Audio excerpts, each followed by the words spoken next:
l'attention ouverte, qui est probablement la pratique méditative la plus compliquée à aborder. Et pas forcément compliquée à expliquer, mais compliquée à pratiquer et à se sentir à l'aise en le faisant. Autant la centration sur la respiration a quelque chose d'assez évident, autant l'attention ouverte, on peut assez facilement s'y perdre. Dans les compétences méditatives de base, pour moi, il y en a 3. Il y a calmer et stabiliser l'esprit, ce qu'on va justement surtout faire avec des méditations où on se focalise sur quelque chose. Ça permet, en revenant toujours au même objet, de fabriquer du calme, de fabriquer de la stabilité, de transformer un esprit qui est agité et dispersé en un esprit qui est plus concentré, ramassé, stable. La deuxième, c'est observer ce qu'on vit en pleine conscience, du coup, sans se focaliser sur quelque chose de particulier, mais en vivant ce qui est présent dans notre attention en pleine conscience. C'est l'attention ouverte. Et la troisième compétence, c'est cultiver les états d'esprit qui nous font du bien. Donc, encourager certains états d'esprit, comme la bienveillance, la compassion, la gratitude, le contentement, qui, si on leur donne plus de place, vont nous rendre plus heureux, avec un peu de chance, surtout sur le long terme. Donc, ces 3 compétences sont importantes. Et l'attention ouverte, un de ses aspects intéressants, c'est que finalement, on peut faire n'importe quoi en état d'attention ouverte. On ne peut pas se concentrer sur autre chose que la respiration en se concentrant sur la respiration. Donc, une pratique méditative où on se focalise sur quelque chose, elle n'a pas d'application possible dans la vie quotidienne, à part sous forme de pause. C'est comme ça qu'on l'utilise. Mais si on est en train de couper des légumes, on peut éventuellement se focaliser sur un aspect de l'expérience, le contact du couteau éplucheur avec la carotte, et on peut se limiter à ça, ou on peut être en état de conscience de ce qui se passe en nous pendant qu'on pèle les légumes, et dans ce cas-là, c'est de l'attention ouverte. Donc c'est l'état d'esprit qui, finalement, peut nous accompagner quoi qu'on soit en train de vivre. Donc il est très utile pour emporter la méditation dans la vie quotidienne. Concrètement, si on veut définir l'attention ouverte, ce serait observer les sensations en tant que sensations, en tant que phénomènes présents dans l'attention, qui ne sont pas qui nous sommes, qui vont changer et passer. Observer les sons en tant que phénomènes présents dans l'attention, qui ne sont pas qui nous sommes, qui changent et qui vont passer. Pareil pour les images que voient nos yeux, pour les goûts, les odeurs, les pensées et les émotions. Donc c'est cette capacité à observer ce qui nous passe dans l'attention en tant que simple son, sensation, image, pensée, et d'une façon particulière qui nous permet aussi de remarquer que c'est pas nous, que c'est quelque chose qui est dans le champ de notre attention, ce qu'on appelle se désidentifier, et que ce quelque chose va passer, et va être remplacé par autre chose. Il y a une espèce de renouvellement permanent de ce qui occupe le champ de l'attention. Ce que cela apporte. Alors j'ai une vieille définition, j'aime bien une définition, plutôt un exposé de ce que ça peut apporter. Alors, issu de la philosophie bouddhiste, je rappelle mon avertissement d'usage, je ne suis pas bouddhiste du tout, mais la philosophie bouddhiste pour un enseignant de méditation laïque, c'est un peu comme un très vieux livre de cuisine où il y a d'excellentes recettes. Donc, il faut connaître ces classiques. Et cette histoire-là, c'est une de mes préférées, de celles que je connais dans les suttas bouddhistes. C'est un ermite qui s'appelait Bahiya, qui avait atteint un grand niveau de développement méditatif, donc qui avait passé des années dans son ermitage à méditer, et qui avait l'impression de patiner, de ne pas progresser. Il visait le fameux éveil, mais il s'en sentait très loin.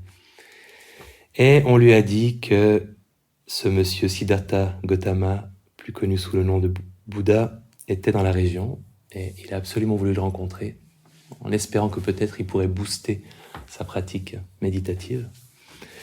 Donc, il a demandé où il était. On lui a dit il est en train de faire l'aumône avec son bol. C'est pas le bon moment pour aller le déranger, mais c'est peut-être que demain je vais mourir. Je résume parce que c'est il y a beaucoup de répétitions. Donc, il faut absolument qu'il me réponde maintenant. Donc, il lui a demandé plusieurs fois, et à chaque fois, il a dit « Mais c'est pas le bon moment, c'est pas le bon moment, c'est toujours pas le bon moment. » Et à force d'insister, de dire « Mais si demain je meurs, ce serait catastrophique, je n'aurais pas eu l'occasion d'apprendre cette sagesse que tu pouvais me transmettre. » Alors finalement, on imagine un monsieur Gautama qui a un grand soupir, il dit « Bon, ok. » Il lui donne un enseignement en partant du principe que d'une part c'est quelqu'un d'expérimenté, donc concentrer son esprit, il sait faire, et d'autre part il n'a pas beaucoup de temps, vu qu'il est toujours occupé. Alors ce qu'il lui dit, c'est « Alors, Bahiya, tu dois t'entraîner de cette manière. En ce qui concerne le vu, il n'y a que le vu. En ce qui concerne l'entendu, il n'y a que l'entendu. En ce qui concerne le ressenti, et là c'est autant le toucher, le goût, l'odorat. En ce qui concerne le ressenti, il n'y a que le ressenti. En ce qui concerne le penser, il n'y a que le penser. C'est comme ça que tu devrais t'entraîner. Et quand pour toi, il n'y a plus que le vu en relation avec le vu, plus que l'entendu en relation avec l'entendu, plus que le ressenti en relation avec le ressenti, plus que le pensé en relation avec le pensé, alors, Bahiya, il n'y a plus de toi en relation avec ça. Et quand il n'y a plus de toi en relation avec ça, il n'y a plus de toi ici.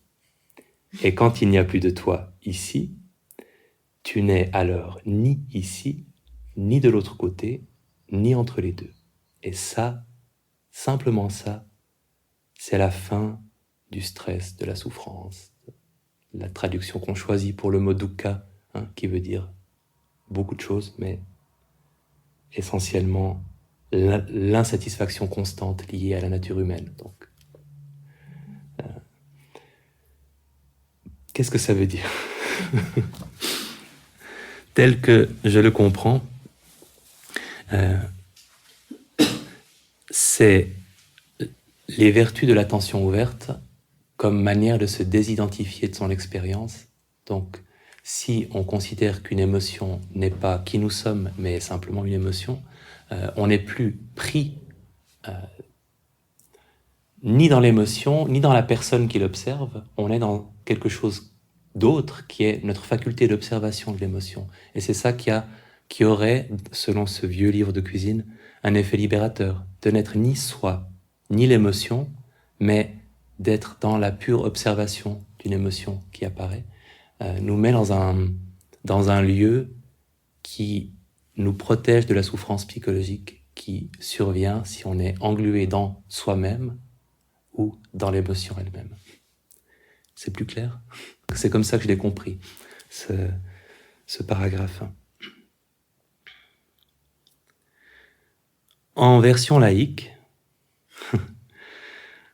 un des apports de l'attention ouverte, c'est un apport à la réduction du stress parce que justement, ça permet d'alléger le poids de l'identification qu'on fait automatiquement avec ce qu'on vit.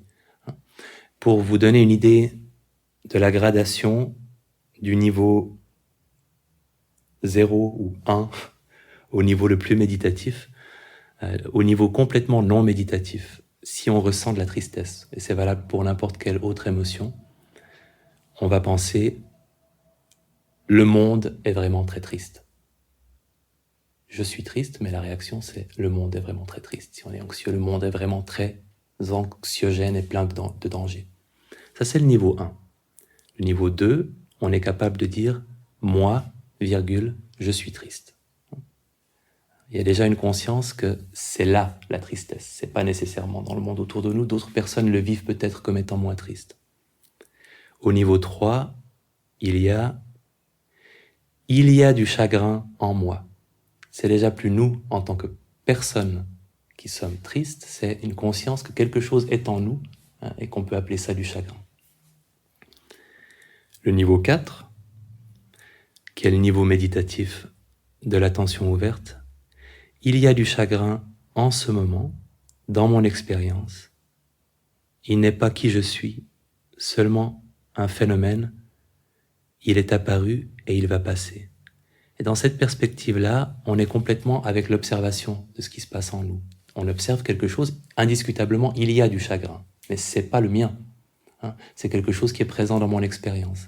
Et ce chagrin, d'une part, il n'est pas moi, mais d'autre part, il va forcément passer, puisque toutes les émotions passent. Et je peux me contenter de le vivre pleinement, de le laisser monter, de le laisser redescendre. Et la désidentification permet beaucoup plus facilement de le faire. Quand on s'identifie à une émotion, on la fige aussi parce qu'elle est une partie de nous, elle acquiert une espèce de stabilité, elle nous constitue en tant que personne, elle nous définit en tant que personne. En fait, si on prend l'exemple de la tristesse ou de l'anxiété, c'est pas seulement l'anxiété en elle-même qui est difficile à vivre, parce qu'elle est clairement désagréable, c'est aussi le fait qu'elle marque notre identité au moment où elle devient mon anxiété, ou moi, personne anxieuse. Alors qu'on peut imaginer que si on est face à de l'anxiété, une chose qui est apparue, qui n'est pas moi, qui va passer, on peut faire preuve de curiosité pour cette anxiété-là, on peut faire preuve de compassion, de curiosité marquée de tendresse en fait, une forme de bienveillance pour cette émotion-là qu'on est en train d'observer. On sait que ce n'est pas nous et on sait que ça ne va pas toujours rester là. Alors qu'avec mon anxiété, c'est vraiment notre identité même qui est remise en question. On a l'impression d'être littéralement d'avoir quelque chose en nous qui nous fait du mal, qui nous ronge et qu'on devrait être capable d'expulser, de sortir de nous. On perd à ce moment-là de vue le fait que c'est quelque chose de transitoire et que c'est un phénomène universel qui en ce moment est simplement dans notre attention à nous, comme il est dans l'attention de beaucoup d'autres personnes. Il y a aussi une facilité quand on se détache de mon anxiété à percevoir que c'est une émotion universelle et qu'on est dans la même situation que toutes les personnes dans le monde qui en vivent aussi. Donc, sous l'angle de la réduction du stress, cette perspective, elle peut alléger la façon dont on vit certains moments difficiles. Et évidemment, diminuer la réactivité et les fameuses flèches qu'on a évoquées dans le cours, parce que c'est en observant une émotion comme étant un phénomène qui nous arrive qu'on peut réaliser qu'elle ne va pas durer éternellement et donc qu'on n'a pas besoin d'y réagir en faisant quelque chose, en ruminant autour, en cherchant une solution, en fuyant dans une expérience agréable.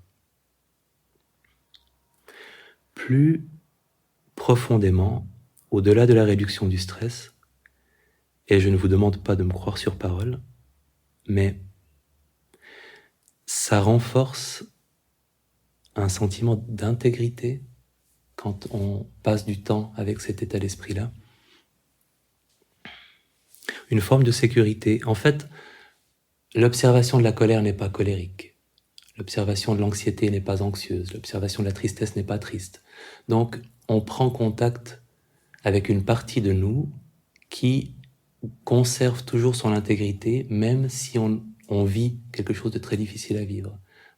Donc, plus on passe de temps dans cet état où on est capable d'observer les émotions et tout ce qui nous arrive en fait, comme quelque chose qui se manifeste et qui va passer, plus on est sécurisé sur le fait qu'il y a quelque chose en nous qui n'est pas affecté par une émotion ou un état ou une douleur. L'observation de la douleur n'a pas mal non plus, même si c'est pas toujours évident de concevoir quand on est en plein dedans et qu'elle est intense. Il y a une anecdote sur un maître de méditation réputé qui faisait un pèlerinage pour la première fois ou une des premières fois de sa vie dans des lieux saints en Inde, qui s'en était beaucoup réjoui, mais l'Inde étant l'Inde, il était avec une équipe de méditants qui l'accompagnait, il était très âgé. Il y a eu beaucoup de problèmes de retard, de bus surchauffés où l'air conditionné ne fonctionnait plus. Et ils étaient à un moment dans une station de bus, il faisait horriblement chaud, le bus avait des heures de retard, et comme il avait l'âge qu'il avait, un des méditants lui a demandé « Mais ça va ?» Et sa réponse, c'était de dire « Il y a de la chaleur, mais je n'ai pas chaud. Il y a de la frustration, mais je ne suis pas frustré. Il y a de l'impatience, mais je ne suis pas impatient. » Et c'est exactement, peut-être qu'il frimait un peu, mais c'est quand même exactement ce qu'on cherche à obtenir. Cette distinction qui nous permet finalement de ressentir qu'en effet, il y a de l'impatience, de la frustration, de la rage meurtrière, mais ce n'est pas ce que nous ressentons et encore moins qui nous sommes. Cette partie de nous qui peut tout observer, qui n'est jamais affectée par ce qu'elle observe, elle constitue une sorte de refuge intérieur. On peut l'envisager comme ça. Et j'ai une anecdote que moi je trouve magnifique, mais qu'on peut trouver terrible. Donc j'espère que vous la trouverez aussi magnifique. Dans le livre de Tara Brach, elle parle d'un enseignant de méditation qui était aussi psychologue et qui était atteint de la maladie d'Alzheimer, donc dans les premiers stades de l'Alzheimer. Et qui s'est retrouvé un soir à devoir faire une causerie du soir dans une retraite méditative, et qui s'est présenté, qui s'est installé, qui a vu toutes ces personnes qui attendaient qu'il prenne la parole, et qui a eu une absence complète. Un de ces moments, je pense, dans les premières étapes de la maladie, où on a un blanc. Il ne savait plus vraiment ce qu'il faisait là. Et il s'est mis, à partir du moment où il a pu le faire, à nommer à haute voix ce qu'il ressentait. C'est-à-dire confusion, peur, sentiment de solitude, peur. Et il l'a fait pendant plusieurs minutes avant que finalement la vague de ce moment de confusion soit passée et qu'il puisse donner son discours comme il avait prévu de le faire. Et les méditants qui étaient venus l'écouter ont dit que c'était la partie finalement la plus profondément utile de ce qu'ils avaient entendu ce soir-là. C'est que même dans une circonstance où c'est la pire chose qui puisse arriver à notre intégrité, cette maladie probablement, une des pires choses possibles, cette partie de lui qui pouvait observer et nommer, elle était toujours intègre, elle était toujours capable de nommer la confusion, de nommer la peur, de nommer le blanc lui-même, l'absence de conscience. Il pouvait encore en être conscient. Et pour moi, c'est une anecdote qui est profondément rassurante en un sens, parce que c'est, même dans les circonstances qui sont, au-delà du fait que ce soit techniquement possible pour lui de l'avoir fait, c'est peut-être déjà rassurant en soi, mais aussi que cette attitude-là qu'il a eue soit possible dans ces circonstances-là, que finalement on puisse continuer de s'accrocher à cette compétence qui nous permet d'observer ce qui se passe en nous, même dans des circonstances où notre intégrité est extrêmement menacée et remise en question. Donc, ça ouvre une perspective d'une partie de nous qui, quoi qu'on soit en train de vivre, peut l'observer d'une façon qui n'est pas atteinte par ce qui est observé. Ça offre aussi une forme de stabilité, ce qui est complètement paradoxal parce que tout ce qu'on observe, c'est le changement. Quand on est en attention ouverte, on observe comment une sensation est remplacée par une pensée, est remplacée par un son, et comment les sons changent, les pensées évoluent. Mais justement, l'observateur qui observe tout ce qui change, ça lui donne à lui une forme de stabilité. Parce que c'est ce point d'observation à partir duquel vous pouvez observer toutes ces choses qui sont toutes changeantes. Ce point d'observation-là, par définition, lui n'est pas changeant. Il a une stabilité. Et c'est finalement, dans notre expérience, la seule chose qui soit stable. Si vous êtes en attention ouverte et que vous avez la chance peut-être de le vivre pendant une période qui vous semble assez longue, sans que votre attention soit distraite, vous avez vraiment cette conscience d'une continuité, de quelque chose de stable en vous qui peut vivre quelque chose qui n'est pas du tout stable. C'est très rare qu'on reste longtemps sur le même mode sensoriel. Très souvent, on va voyager d'une sensation pendant quelques secondes à un son juste après, à une pensée très régulièrement. Mais cette partie observatrice est stable. Et ça aussi, ça a quelque chose de rassurant. Ça renforce aussi une forme de confiance dans notre capacité à vivre quoi qu'il nous arrive avec une certaine stabilité intérieure. On peut en déduire que d'être dans cet état d'attention ouverte n'est pas neutre. C'est comme d'être dans un état de concentration, d'ailleurs, c'est subtilement agréable, c'est légèrement agréable. Si vous êtes durablement en attention ouverte, il y a un moment où vous aurez peut-être un petit sourire et vous direz c'est assez cool, en fait, d'être dans cet état-là. Peut-être que vous l'avez déjà observé. En plus de ces notions de sécurité, d'intégrité et de stabilité,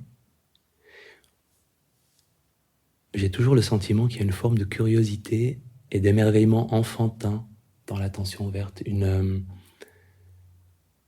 capacité à observer ce qui nous arrive avec un regard neuf, comme si on n'avait jamais observé une sensation et qu'on ne savait pas vraiment ce que c'était qu'une sensation, comme si les sons n'étaient pas le son d'une voiture, mais un son qui du coup peut être beaucoup plus musical et intéressant que si on l'attribue à la voiture trop rapidement. C'est comme si on recommençait à être en position d'observer tout comme si c'était la première fois. Et même ce que c'est que le temps qui passe, ce que c'est qu'une sensation qui tout à coup prend moins de place et est remplacée par un son, et comment est-ce que c'est que notre temps mental qui nous fait passer d'une chose à une autre, tout ça peut être extrêmement frais. Vous pouvez vous mettre dans la perspective d'un enfant qui découvre pour la première fois quelque chose de très intéressant et de très excitant. Il y a cette dimension-là dans l'attention ouverte. Alors, sur le plan pratique, on considère généralement qu'il y a un prérequis, et c'est aussi pour ça qu'on l'introduit à la fin du cours. Il faut avoir stabilisé son esprit avant de s'intéresser à tout et d'ouvrir son attention. Pourquoi ? Parce que c'est très difficile de faire la différence entre être soi-même comme d'habitude et être en attention ouverte si on n'a pas déjà appris ce que ça voulait dire que d'être en pleine conscience sur un objet de méditation et de plus l'être. Donc, il faut passer par là.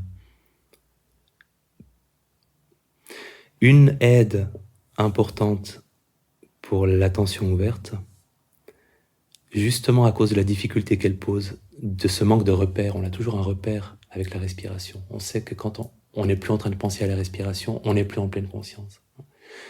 Donc, ça peut être difficile de ne pas en avoir du tout.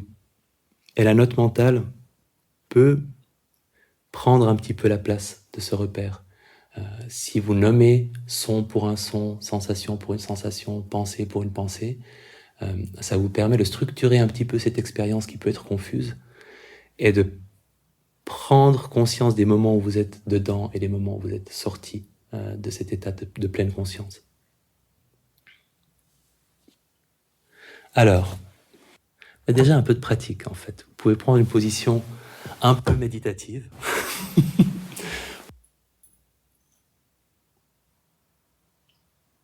Et on va s'intéresser au corps. Et plutôt qu'au corps, au paysage des sensations.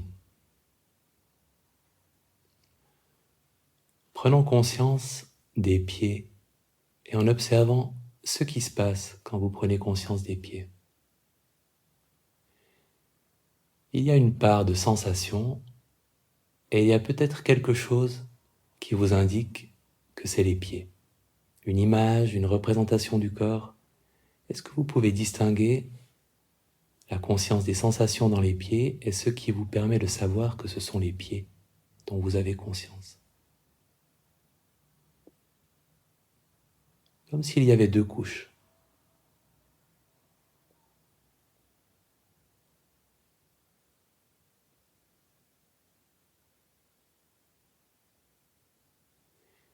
Prenant conscience des jambes, pieds, mollets, tibias, genoux, cuisses.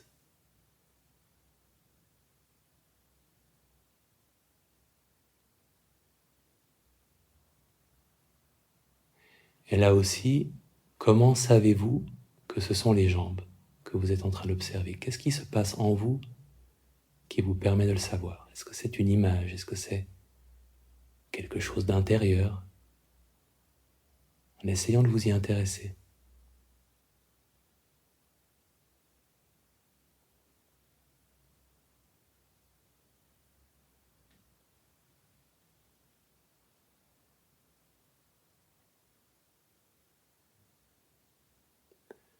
En ajoutant le bassin aux pieds et aux jambes.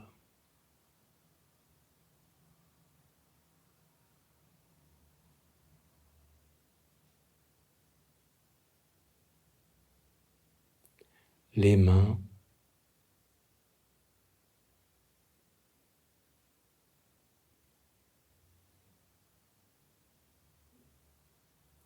les bras,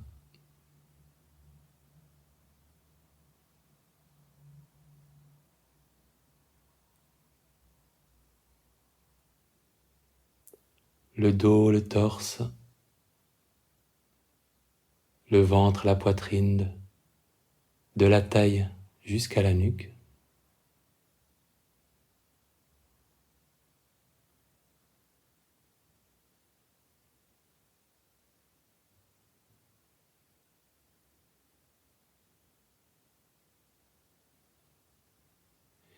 En ajoutant la tête, en prenant conscience du corps entier.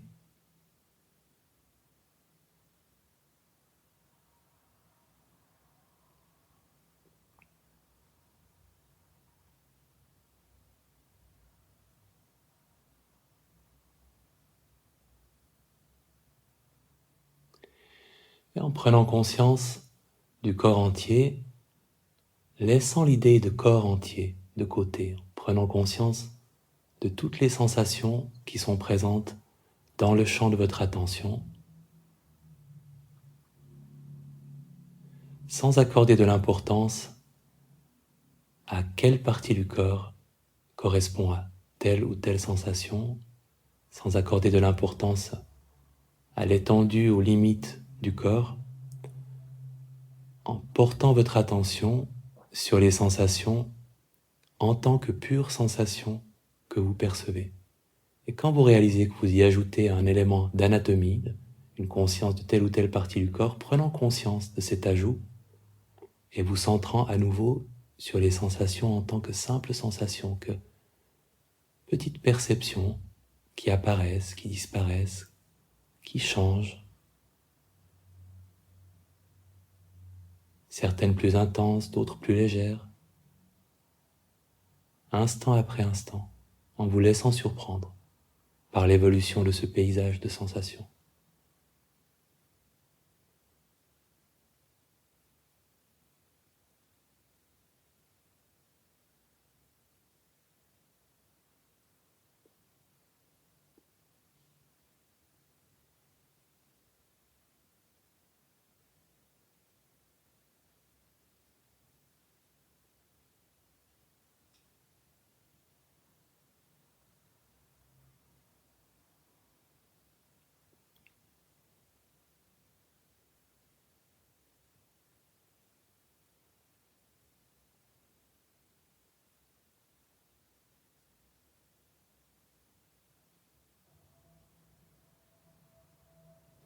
Et dans les sensations présentes en ce moment, en vous focalisant sur les sensations elles-mêmes et en remarquant si s'y ajoute une conscience de telle ou telle partie du corps, de telle ou telle région anatomique, faisant la différence entre les sensations et la conscience de la géographie du corps.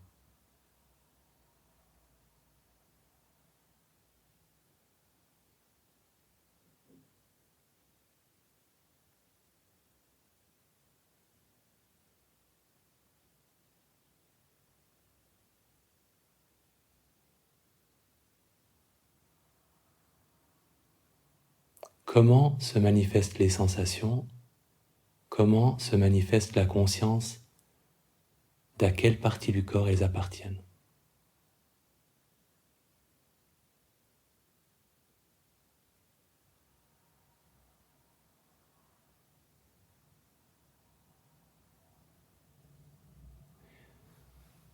Et vous pouvez ouvrir les yeux.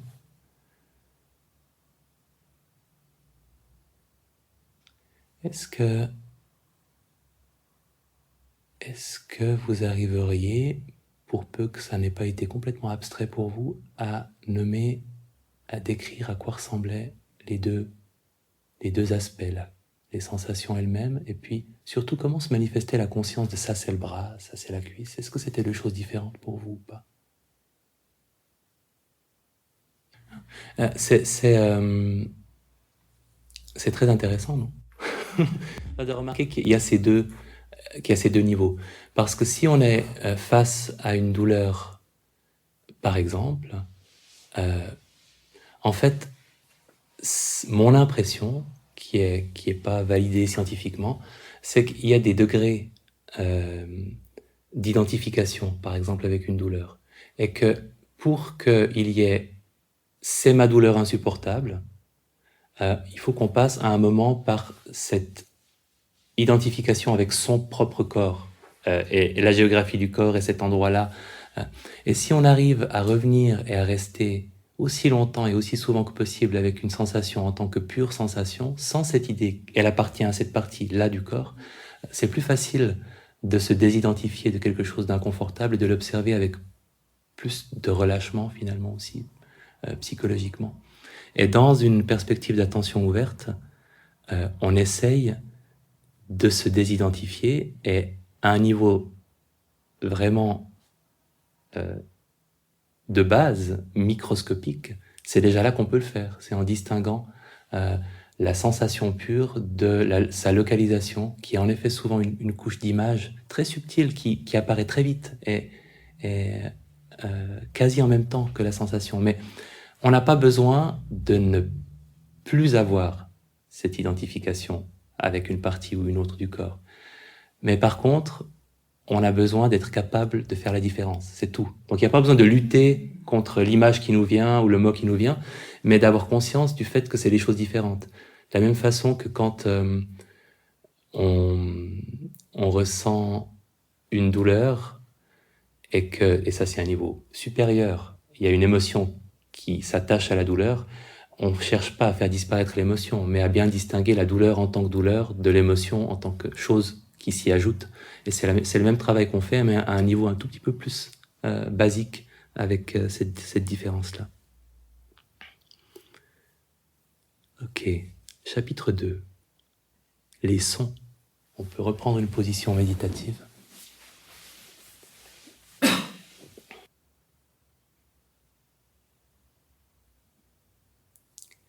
Et puisque j'ai brisé le suspense en tournant votre attention vers les sons et en faisant exactement le même travail, en étant à l'écoute des sons qui apparaissent, qui se transforment, qui disparaissent, qui sont remplacés par d'autres, en distinguant la conscience des sons en tant que sons de tout ce qui s'y ajoute. Est-ce qu'ils sont proches? Est-ce qu'ils sont lointains? Est-ce qu'ils sont agréables? Est-ce qu'ils sont désagréables? Est-ce que c'est quelque chose qui les produit? Est-ce que je connais ce quelque chose? sans préoccupation pour leur origine, leur caractère agréable ou désagréable, leur distance, en écoutant les sons en tant que purs sons et en réalisant à chaque fois que quelque chose s'y ajoute, instant après instant.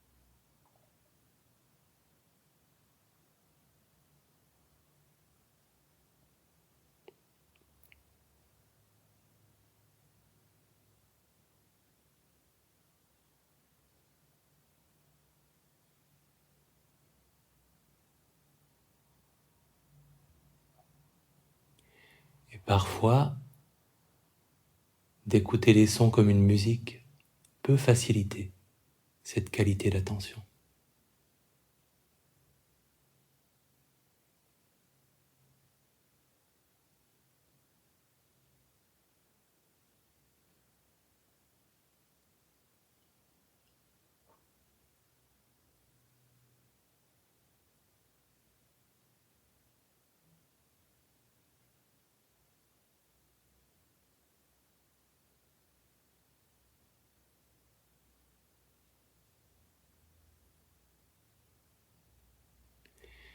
Et là aussi, en prenant soin de remarquer comment cette couche supplémentaire de signification se manifeste-t-elle en vous? Quelle est la différence entre la perception du son en tant que son et ce qui s'y ajoute? L'origine, la signification, la valeur.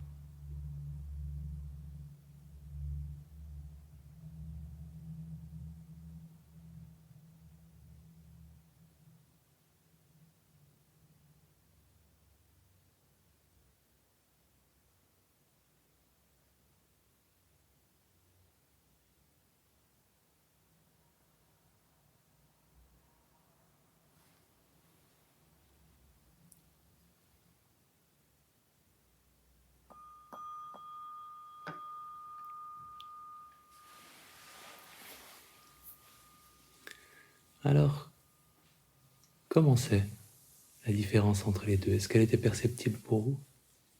La différence entre le son et puis le c'est une voiture ou le je l'aime pas tellement, comment ça se manifestait pour vous? Pour moi, c'était de nouveau une image.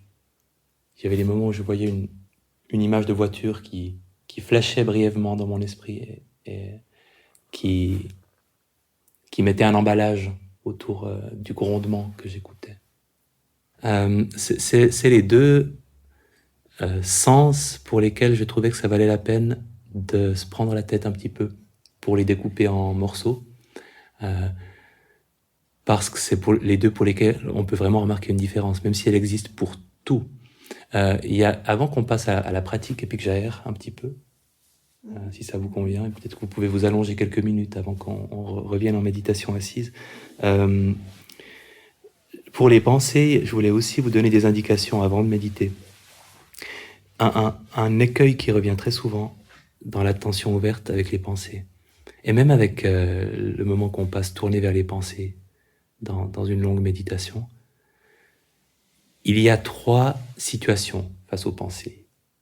Ou bien, vous prenez conscience d'une pensée avant qu'elle se soit installée dans votre esprit. Et je prends l'exemple, si vous avez des pensées obsédantes, quelque chose qui vous a énervé et qui revient très souvent dans votre méditation, par exemple. Si ça revient souvent, il y a un moment où vous serez centré sur votre respiration, par exemple, et vous sentirez un début de « mais quand même, il n'aurait pas dû me dire ça ». Et c'est un début. Ou bien c'est un début de parole, ou bien c'est un début d'image. Ça vous a pas encore occupé l'esprit, mais c'est en train de monter. À qui est-ce que ça arrive d'observer ça? Pour moi, c'est souvent une image. Je sais que pour d'autres personnes, c'est juste un début de dialogue intérieur, mais qui n'a pas encore vraiment pris forme, mais dont on sait, parce que c'est une pensée qui est déjà venue 14 fois avant, dont on sait ce qu'elle va être. Donc, on peut, dans ces moments-là, la reconnaître, puis dire « Ah, c'est gentil, mais non. Je t'ai déjà vu venir 14 fois, en 5 minutes, là, je reste avec la respiration. » Et ça, c'est un cas de figure, on prend conscience d'une pensée avant qu'elle nous ait occupé l'attention. Et c'est probablement le plus intéressant parce qu'il est super satisfaisant. Quand on arrive à faire ça et à rester sur ce qu'on était en train de faire, ça donne une impression de maîtrise et de sécurité par rapport à des pensées qui reviennent beaucoup. C'est pas le scénario le plus fréquent. Il y a un deuxième cas, finalement assez rare, où on peut prendre conscience d'une pensée pendant qu'on la pense, mais assez rapidement, elle va nous éloigner de l'état de pleine conscience si on la laisse vraiment se développer. Et le troisième est très fréquent. C'est le cas où on a pensé, et en pensant, on n'était plus du tout en pleine conscience, et on en émerge, ou bien très peu de temps après, ou bien une éternité après que la pensée a commencé, et on se dit « Ah ouais !» Et on ne sait pas s'il faut noter pensée ou long voyage à travers le temps et l'espace. Et là aussi, c'est une façon d'observer la pensée. Et en fait, c'est ça que je voulais surtout souligner, parce qu'en attention ouverte, on peut, quand on émerge d'un de ces voyages, se dire « Ouh là là, j'étais ailleurs. Vite, maintenant, il faut que je me recentre sur mon expérience. » Alors que on peut simplement se dire « Ah, pensée, je t'ai vu. A posteriori, certes, mais je t'ai vu. » Et c'est important parce que ça veut dire que ces moments-là, on les intègre aussi dans notre méditation. On les considère pas comme des espèces de parenthèses où on a perdu notre esprit méditatif, où on n'était plus en train de méditer. On les considère comme une des 3 façons d'observer les pensées, après coup. Et on prend le temps de dire, si on utilise la note mentale, « Ah, pensée.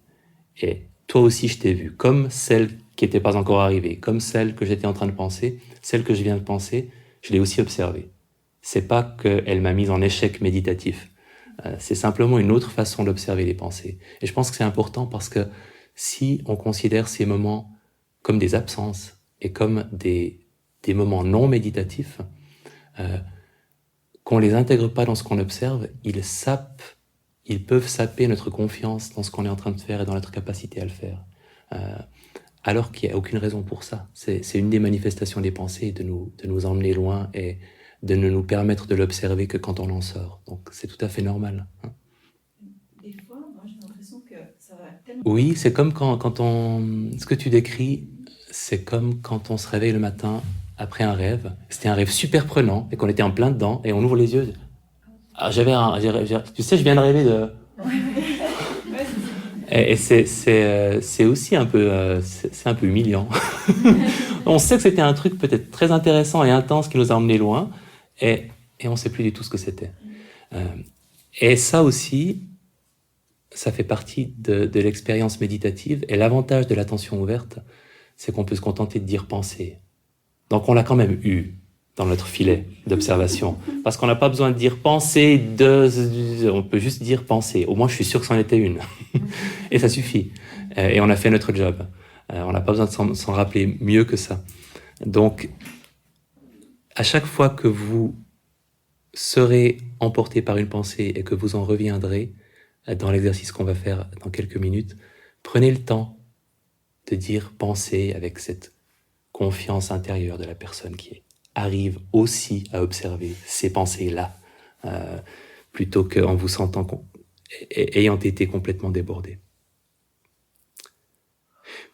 Dernière chose, pour les émotions.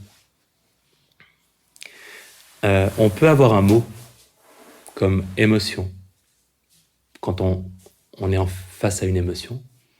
On peut aussi, c'est ce que je fais le plus souvent, nommer sensation ou nommer pensée en fonction de ce qui domine et pas se dire qu'on a nécessairement besoin d'un mot spécifique pour une émotion.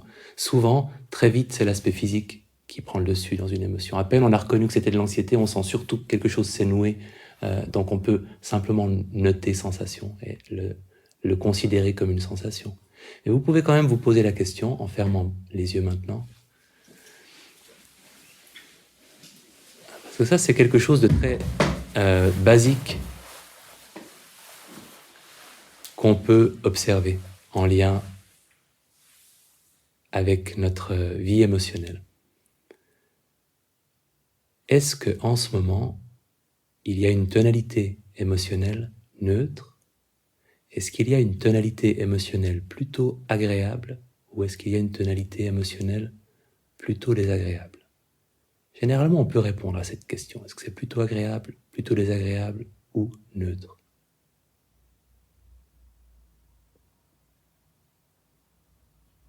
Même de façon très subtile.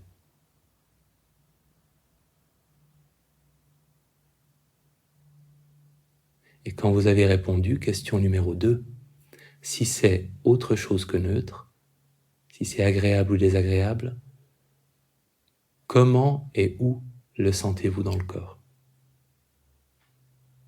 Qu'est-ce qui vous permet de le savoir sur le plan physique?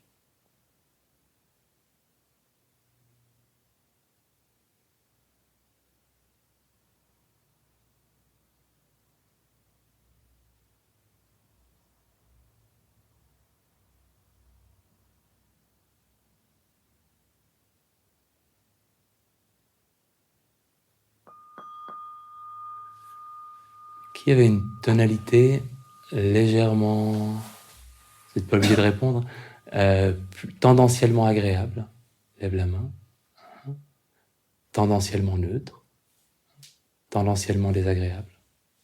Ok. Et comment vous l'avez remarqué quand c'était agréable? Donc ça peut être très subtil, ça peut être un léger je suis pas complètement content avec les circonstances dans lesquelles je me trouve. Et ça, c'est quelque chose que vous pouvez aussi observer dans la méditation. Si vous sentez que ça va bien, ou si vous sentez qu'il y a un truc qui me dérange, tonalité émotionnelle, vous pouvez nommer émotion et vous pouvez vous intéresser à ce qui se passe dans le corps. Ou vous pouvez nommer simplement sensation, une fois que vous réalisez à quoi ça correspond dans le corps. Donc c'est une note à option, émotion, en fait. À vous de voir si elle vous est utile ou pas.